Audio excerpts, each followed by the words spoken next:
There is an epidemic happening among high achieving women over 50, and nobody's talking about it. These women are successful, respected, accomplished, and completely lost about what's next. For those of you who don't know me, I'm Dr. Geneva, and I've been there twice, actually. And I've learned something important. Fog isn't a failure, it's a signal.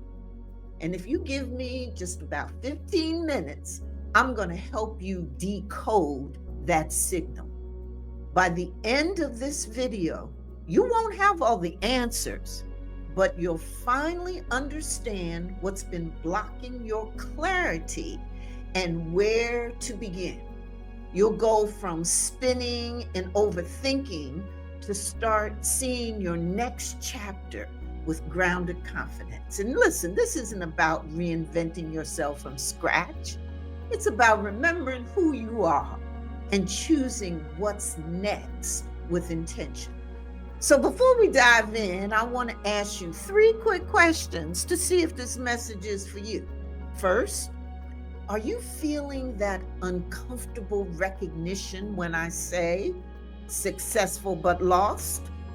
That tension between what your life looks like on paper and how it actually feels? Second, does this one sentence capture where you are? Even smart, successful women can hit a season, a moment where everything feels blurry, off, or directionless, and they don't know why. And third, are you thinking, finally someone gets it right now? So if you answered yes to any of those questions, keep watching. You in the right place. Let me tell you about Pamela. Maybe you'll see yourself in her story. Pamela wakes up early out of habit. Coffee in hand, she sits at her kitchen table, scrolling through her calendar, meetings, appointments, even a yoga class. But none of it feels meaningful. She glances at the open tab on her laptop, another article titled, How to Find Your Purpose After 50. She's read at least a dozen of those this month. The ideas sound good in theory, but nothing sticks. She scrolls Facebook and sees a college friend launching a coaching business, someone else writing a book, another just came back from Portugal. Pamela feels that quiet, sharp pang again. They figure it out. On paper, her life looks successful. She's accomplished, respected, and always the one to go to for advice. But lately, she feels like she's just going through the motions. It's a fog she can't shake. And it's not burnout, it's not depression. It's just a strange, unsettling lack of direction.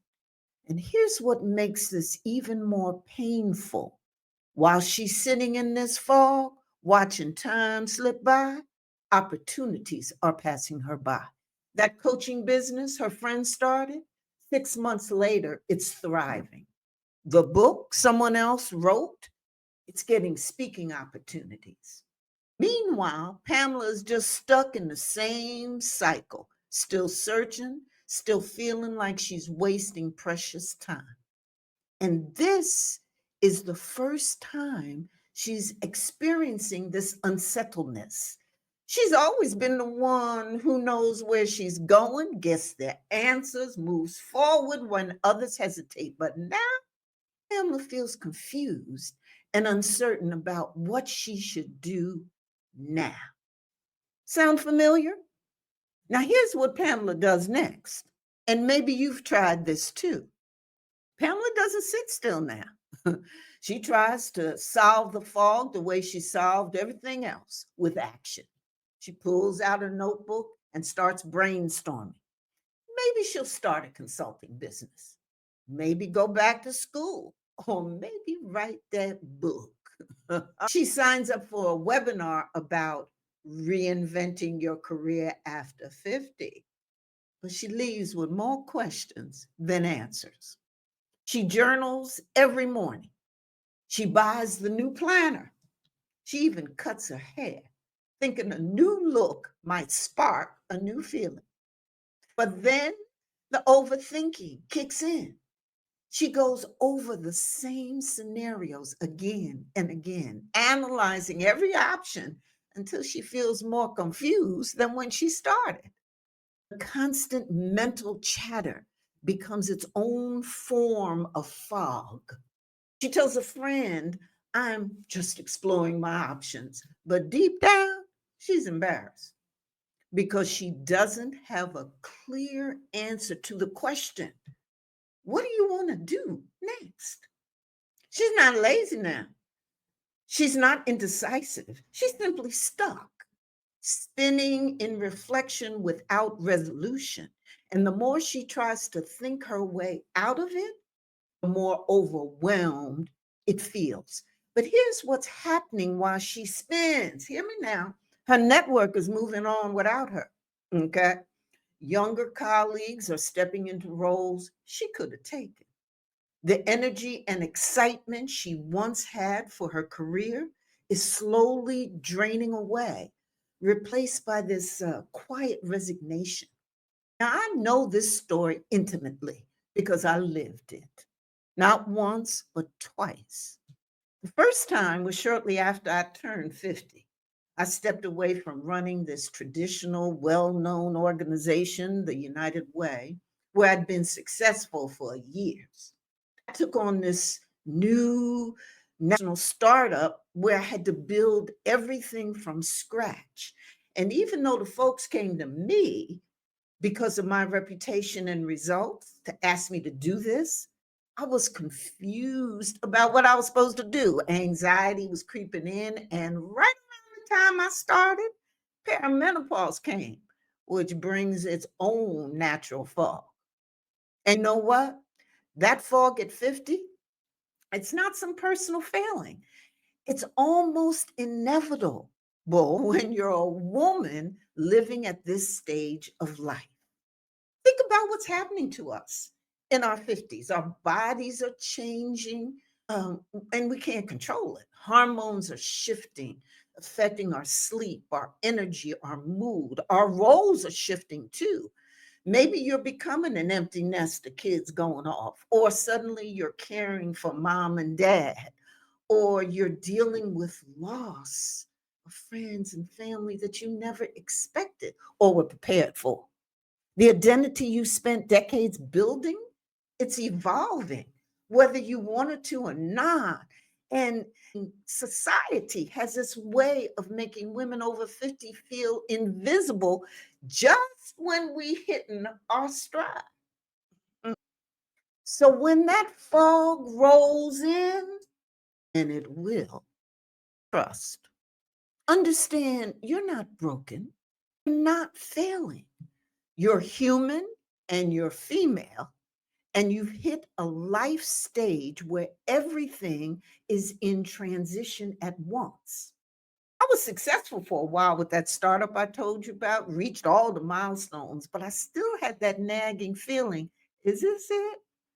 Then came the deeper fall. In my late 60s, I finally took the leap to start my own business. 2 months later, my husband got his first cancer diagnosis. Then my parents got sick, and I became a caregiver while trying to get my business off the ground. I didn't know what I was doing. Within a few years, I lost all three of them around the same time, and I went into my deepest fog. Successful on paper, but completely lost without my purpose or direction. And during those years in the fog, I watched opportunity slip away. I saw other women my age building amazing things while I was just trying to survive and get out of bed every day. Compact effect of staying in this fog and dealing with it was real. But then I realized something crucial. And here's what no one tells. accomplished women like Pamela, like you, like me. The fog isn't lack of ambition, it's an emotional traffic jam. And trying to fix it with more lists and productivity hacks won't work because what's in the way isn't information, it's what's going on underneath. First, a quiet fear that you'll choose wrong and waste your next chapter. When you've been successful for decades, the pressure to make the right choice can be paralyzed.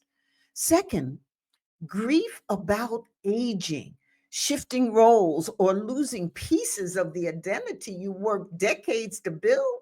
Nobody talks about the mourning of the person you used to be, but it's real and it's necessary. Third, perfectionism that makes everything less than a big next move feel not worth doing. You've achieved so much that starting small feels like you're going back. And this fear of not doing something big enough keeps you frozen instead of moving. Fourth, the exhaustion of always being the strong one with no safe space to say, I don't know what I want anymore. When you're the person who everyone comes to for answers, where do you go with your questions? And finally, the silent comparison loop. That's watching others reinvent while wondering if it's too late for you. And social media don't help at all when everyone else seems to have it all figured out, but it ain't true. That's the real fall that's creating these blockers in your mind. Okay. And here's what I've learned: naming these blockers is the first step towards seeing clearly again. But before I talk about the solution, I need to be honest with you about what happens if you stay in this fog. I've watched too many brilliant women just drift. They stay in jobs that drain them because it feels safer than making a change. They watch their dreams get smaller and smaller until they disappear altogether and they become invisible in their own lives, going through the motion, but their passion is slowly dying. Their networks and connections move on without them. Their confidence erodes as they watch others take the risk they're too afraid to take. And here's the hardest part: time don't wait. That business idea you keep putting off, someone else started it. That book you've been meaning to write, it goes unwritten, or you see it on the internet. That impact you could have made, it never happens. That speaking opportunity, someone else took it, or the board position that you wanted went to someone else less qualified. 5 years from now, you can either look back and say, oh, I'm so glad I got clear and took action, or you can still be sitting in the same fog, wondering what might have been. The cost of inaction isn't just missed opportunities, it's the slow erosion of who you were meant to be. But here's the thing: you don't have to wait till you lose everything or feel like it is to find your way through the fog like I did. You can start seeing clearly again right now. When I work with women like Pamela, we don't rush to a solution. We really pause, we reflect, we get curious about the emotional terrain, landscape of this transition, because clarity comes from being honest, not from urgency. The first step is always about changing your narrative, uh, recognizing those limiting beliefs and stories that you've probably internalized. We all do. And then renaming them and reframing them so that you bring forth the strengths that you have in your decades of wisdom. So, right now, We're going to pretend someone asked us, what do we want to do next? It's just you and the piece of paper. I want you to write it down. Again, what you really want. Now, that answer that you write down, that's your starting point. Okay? Simple, huh? But powerful. So if you're in this moment of reflection, and what I've been talking about is the fog sounds familiar, I want you to know you're not alone and you're not failing. And if you've been feeling stuck or disconnected or just unsure of what's next, I want you to know you are not broken and you definitely are not too late. You've already lived an incredible first act. Now it's time to design what comes next with clarity, alignment, and joy. And that's exactly why I created this 90-minute workshop for high achieving women who want to find their direction after 50, who really are ready to start doing the work to reclaim their next chapter. So if you're in this moment of reflection and want some help in getting fresh perspective, a simple clarity map, and the confidence to take one meaningful step toward what you really want. The link is right below, QR code. This next season, it's not about really proving anything. It's about becoming even more of who you already are. So get on that wait list, and I can't wait to see you there.